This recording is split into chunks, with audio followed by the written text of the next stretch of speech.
Are you experiencing pain or discomfort when running? Have you ever wondered if it's caused by excessive supination or overpronation? In this video, you will get answers to 7 frequently asked questions about these conditions and an inside look at what you can do to improve performance from industry expert and U.S. Olympic team qualifier Scott Gull. What we found is that a rough estimate would be 1/3 of the population will either be neutral or supinate. So it would be even less than 30% of people that we see that actually supinate or roll out. We find that 2/3 of the population overpronate to some degree. Overpronate meaning pronate to neutral and go beyond neutral and roll in. And so throughout we found that that's the majority, 2/3 of people tend to overpronate to some degree, some more than others. When you look at someone that's overpronating, you can have everything from shin splints and plantar fasciitis to IT band soreness and tightness that really affects the knee, or sometimes even up into the hip or the sciatic. And so what you find is that when someone's overpronating and their ankle collapses in, their knee will follow that. So all of a sudden you're putting so much pressure to one spot that you're going to have overuse injuries in those areas until they figure out what type of shoe to be in and how to manage their training and make sure they don't do too much too soon. What we've learned throughout is that there needs to be an ongoing conversation with our customers, not just about shoes that we would suggest, but also about training and the measures they take to get ready for training, and then how fast and furious they hop into certain types of events and how long they are and things like that. And so we really encourage people to come in and do a gait analysis and really figure out what their feet do when they're running, whether they roll in a little bit, or they roll out, they're neutral, or they overpronate a lot. From there, we put all the shoes on a spectrum of real flexible, neutral, to even motion control. And we try to help them line up on a spectrum where it looks like they should be to get them to a nice neutral footfall.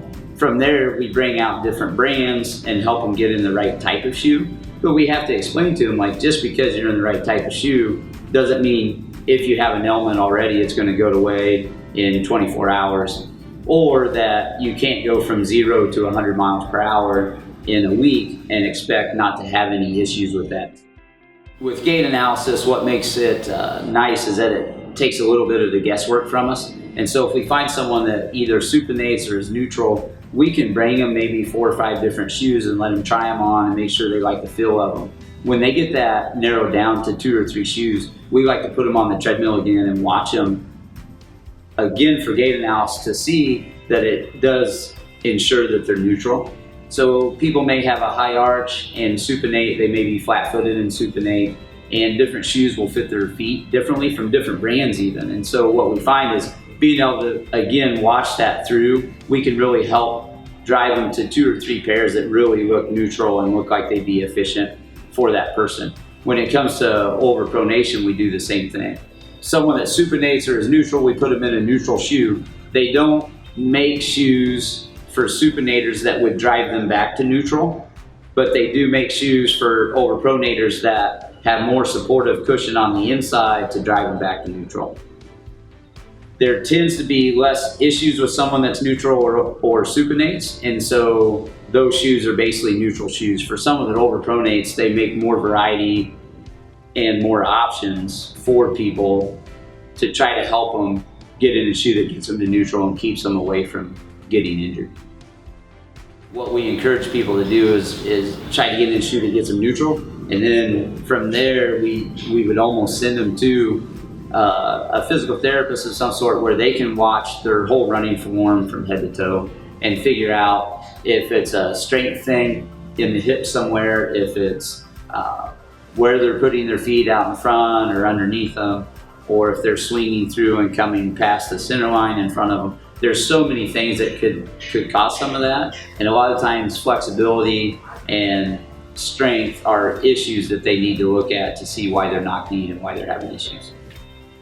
For us, we look at the shoes in general and try not to draw any correlations from being bow-legged or not knee, because some people that are bow-legged may overpronate, some may supinate, and the same with knock knees. So I don't know. We haven't figured it out yet. We sell insoles and we encourage people to look at heel wedges and gel inserts and some of those things. If indeed they've gotten in hopefully the right type of shoe and in a good solid quality shoe and they're still having issues, at that point we totally recommend that they continue to explore options that would help them get to a point where they can feel healthy and continue to work out and train and have quality of life and fitness.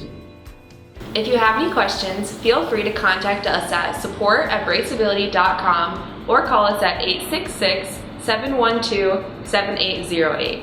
Learn more about health and fitness over at the Runner's Flat YouTube channel, and if you would like to see similar videos in the future, please subscribe to our channel. Also, click here for more information on our medial and lateral heel wedge insoles.